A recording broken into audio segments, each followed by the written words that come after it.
আসসালামু আলাইকুম প্রিয় দর্শকবৃন্দ। তো আপনাদের সামনে আজকে আমরা পেয়েছি আমাদের হিজামাস স্যার, কে এম ইসলাম স্যার। তো আপনাদের কিছু প্রশ্ন আপনারা যেগুলো কমন আমাকে করে থাকেন সেগুলোই স্যারের কাছ থেকে আমরা আজকে পুরোটা বিস্তারিতভাবে জেনে নেব।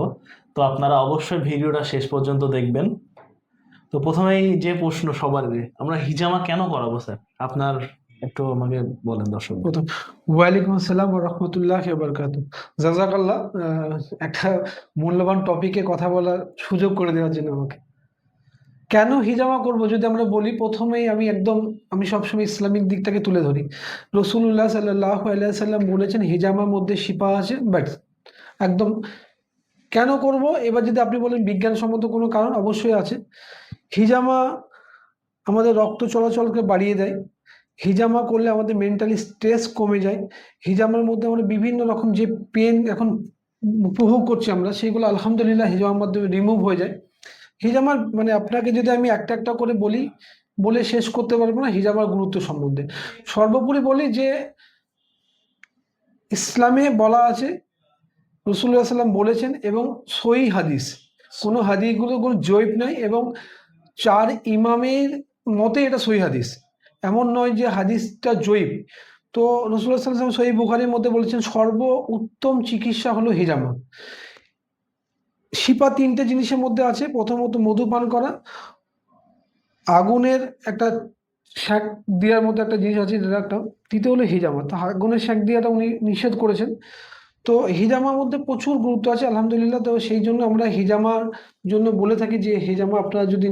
তিনি নিজেও নিয়েছেন এবং আমাদের সকলকে নেওয়ার জন্য বলেছেন। তো স্যার, হিজামার ফলে হিজামা নেওয়ার পর আপনার কোন কোন রোগ থেকে সবথেকে বেশি ইফেক্টিভ হিজামা?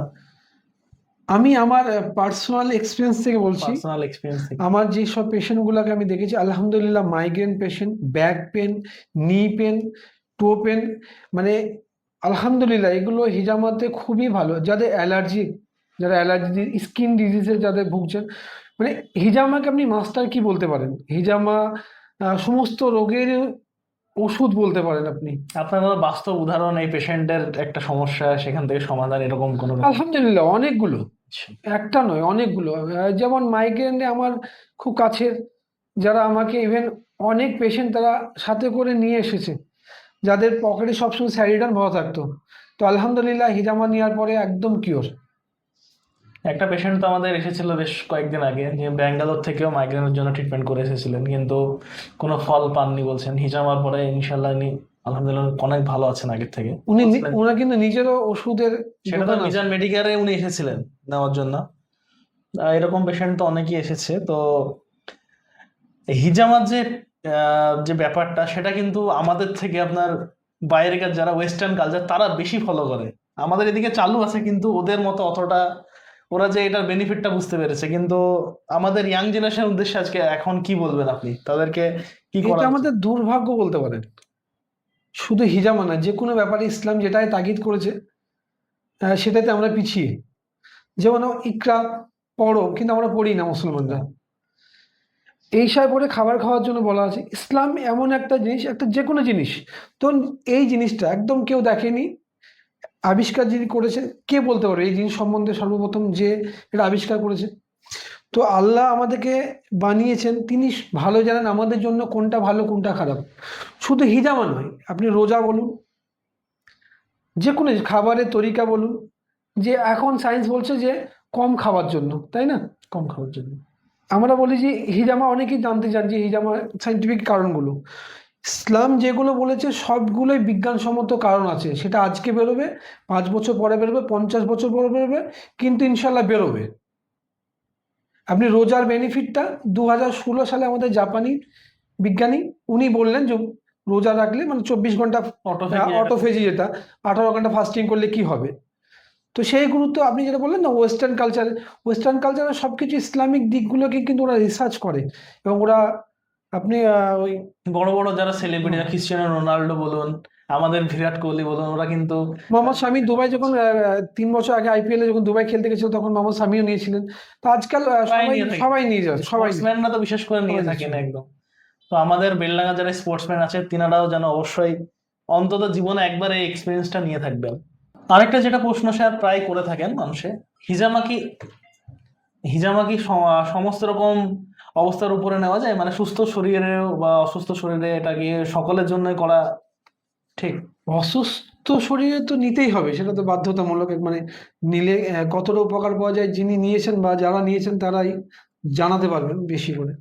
সুস্থ শরীর অবশ্যই নেওয়া দরকার, কারণ হিজামা করলে রোগ প্রতিরোধ ক্ষমতা বৃদ্ধি পায়, আমাদের আমাদের রক্ত চলাচল বেড়ে যায়। আপনি জানবেন যে আমাদের যুবক বয়সে রোগ কম হয়, আমরা বলে থাকি তো, কারণ রক্ত চলাচল, ব্লাড সার্কুলেশন ভালো হয়। তো আজকে দেখবেন আপনাদের কাজের যে ব্যাপারগুলো, আমরা সেভাবে পরিশ্রম করি না, না ওয়ার্কআউট করি, না কোনো কিছু করি, এক জায়গায় বসে ডেস্ক জব বেশি আমাদের, কোনো কিছু মানে পরিশ্রমই নেই। তো সেই ক্ষেত্রে আমাদের ব্লাড দিন দিন না পরিশ্রমের জন্য জমে যাচ্ছে। তো যখন আমরা হিজামা করছি আলহামদুলিল্লাহ, তো তখন হিজামার মাধ্যমে যে ব্লাডটা বেরিয়ে আসে তখন রক্ত ফ্লো অনেক বেড়ে যায়, এতে রোগ প্রতিরোধ ক্ষমতা বাড়ে, শরীরে ইমিউনিটি বুস্ট হয়, এবং নাইট্রিক অক্সাইড বলে একটা মলিকিউল উৎপন্ন হয় যেটা রোগ প্রতিরোধ ক্ষমতায় কাজে লাগে। আচ্ছা। তো প্রিয় দর্শক, আমাদের এখানে স্যার কিন্তু প্রতি সপ্তাহে বৃহস্পতিবারে বসছেন বিকেল সাধারণত দুপুরের পর থেকে, দুটোর পর থেকে। তো যিনারা করাতে ইচ্ছুক তিনারা অবশ্যই ভিজিট করবেন মিজান্স মেডিকেয়ার। ঠিকানা, আপনার ফুল ঠিকানা দেওয়া থাকবে ডেসক্রিপশনে এবং ফোন নাম্বারও দেওয়া থাকবে। আর সাধারণত যুবক ভাইদের উদ্দেশ্যে বলছি, যারা আপনারা আজকালকার ট্রেন্ড ফলো করছেন, জিমে যাচ্ছেন, বিভিন্ন রকম প্রোডাক্ট ব্যবহার করছেন স্কিনে নিজেকে সুন্দর রাখার জন্য, এটা শরীরের বাহ্যিক সৌন্দর্য, কিন্তু শরীরকে ভেতর থেকেও সুন্দর করতে গেলে কিন্তু হিজামাটা আপনাদের অবশ্যই নেওয়া দরকার, তাই না স্যার? ঘরের মধ্যে ধরুন নোংরা থাকে যদি, সেটাই। বাইরে যতই পারফিউম মারেন গন্ধ কিন্তু আবার ব্যাক করবে। তো ঘর থেকে যদি নোংরাটা বের করে দিই, তো তখন অটোমেটিকলি একটা স্মেল, ভালো স্মেল চলে আসবে।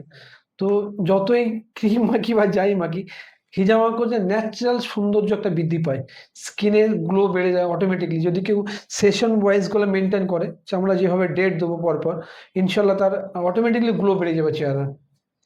অনেক অনেকে আছেন হিজামা করতে অনেক ইচ্ছুক, দেখছেন ভিডিও, আসবেন বলছেন, কিন্তু একটা ভয়, এই যে কাটিং, কাটিং, এটাকে অনেকে ভয় করেন। তো এটার উদ্দেশ্যে আপনি কি বলবেন? ভয়কে কাটিয়ে তুলতে হবে, ভয়কে কাটিয়ে তুলতে হবে। অবশ্যই ডরকে আগে জিতে। আচ্ছা, তো একবার ট্রাই করে দেখুন, ট্রাই করলে এটা ইনশাল্লাহ বলে বুঝতে পারবেন। বোঝানো সম্ভব না। আমি নিজেও 4বার হিজামা আপনি, নিয়েছি। হ্যাঁ, আপনি আপনার এক্সপিরিয়েন্সটা বলুন যে নিজেও 4বার হিজামা নিয়েছি, দুবার ওয়েট কাপিং করেছি, দুবার ড্রাই কাপিং করেছি। তো ইনশাল্লাহ আমার আলহামদুলিল্লাহ কোনো রকম সমস্যা হয়। আমি নিজে কাটিং এর সময় তো বোঝা যায় না ওটা, যেহেতু একটু জায়গাটা অবশ ভাব হয়ে থাকে স্যাংশনের পর, কাপ স্যাংশনের পর। হ্যাঁ, সেকশনে পড়ে সেরকম ভাবে আপনার হয় না, একদমই বোঝা যাবে, শূন্য হয়ে যেত জায়গাটা সেরকম ভাবে। তো সেই কাটিং এ ভয়ের কিছুই যতক্ষণ নেই না আপনি এখানে। কিছু, আর যেটা চিন্তা করছে পেশেন্ট, সে তার নিজের চিন্তা শক্তি থেকে চিন্তা করছে। সেটাই। একবার নিজে প্র্যাকটিক্যাল না করলে সে বুঝতে পারবে না যে আদৌ কতটা কষ্ট। কারণ অনেক পেশেন্ট দাঁড়িয়ে থাকে, করবো কি করবো না, করার পর মনে হয় ওর তো কিছুই হয়নি। কিছু হয়নি। আমাদের এখানে বেশিরভাগ পেশেন্ট যিনারা আসেন অনেকে ভয়ে ভয়ে আসেন, কিন্তু হাসতে হাসতে হ্যাঁ। বেরিয়ে যায়, কারণ এখানে ভয়ের কিছুই নেই। তো স্যার তো বললেন ডরকে আগে জিতে, আপনারা কেউ ভয় করবেন না, আপনারা আসুন। আপনারা একবার ট্রাই করুন, ইনশাল্লাহ অনেক কিছু ট্রাই করেছেন হিজামাটাকে। আর সব পূর্বোপরি বলি যে কে বলেছে হিজামাটা, সেটা খুব মাথায় রাখতে হবে যে রসুল্লাহ সাল্লাল্লাহু আলাইহি সাল্লাম বলেছেন হিজামা করার জন্য। কখন বলেছেন? যখন তিনি মিরাজে গিয়েছিলেন। মিরাজে যখন গিয়েছিলেন, নামাজ যেমন নিয়ে এসেছিলেন, হিজামাটাকেও নিয়ে এসেছিলেন শিফা হিসাবে। শিপা হিসাবে। তো আল্লাহ অবশ্যই আমাদের শরীরে কোনটা ভালো তিনি জানেন, আমরা আজকে গুরুত্ব দিই না। আমরা সায়েন্সের মুখাপেক্ষি হয়ে বসে আছি, কখন হয়তো বলবে তখন আমরা।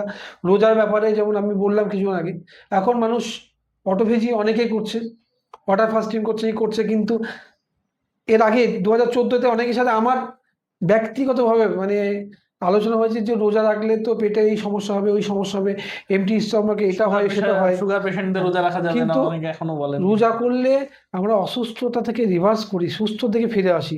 তো হিজামা ঠিক একই ভাবে, অটোফেজিটাও এখন একটা ট্রেন্ড হয়ে গেছে, তাই না? এখন হ্যাঁ, সবাই ফলো করছে। সবাই ফলো করছে, কিন্তু সেই সময় ফলো করতো না এতটা, বা সেই গুরুত্বের সাথে ফলো করতো না যে গুরুত্বের সাথে ফলো করা দরকার ছিল।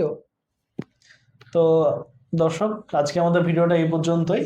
আপনাদের মনে যদি কোনো আরো প্রশ্ন থেকে থাকে আপনারা অবশ্যই কমেন্ট করে জানাবেন, সেটা আগামী সপ্তাহে ইনশাল্লাহ আমরা স্যারের কাছে হ্যাঁ, কমেন্ট সেকশনে এবার আপনাদের জেনে যে নেবো। কোনো প্রশ্ন থাকলে কমেন্ট সেকশনে করবেন, আপনারা ইনশাল্লাহ আমাদের সাধ্য মতন উত্তর দেওয়ার চেষ্টা করব। যিনারা করতে ইচ্ছুক তারা অতি সত্বর ভিজিট করবেন মিজান্স মেডিকেয়ারে। সমস্ত ডিটেলস, আপনার ঠিকানা, কন্ট্যাক্ট নাম্বার সমস্ত নিচে দেওয়া থাকবে আপনার ডিসক্রিপশনে, আপনারা অবশ্যই ভিজিট করুন। আসসালাম।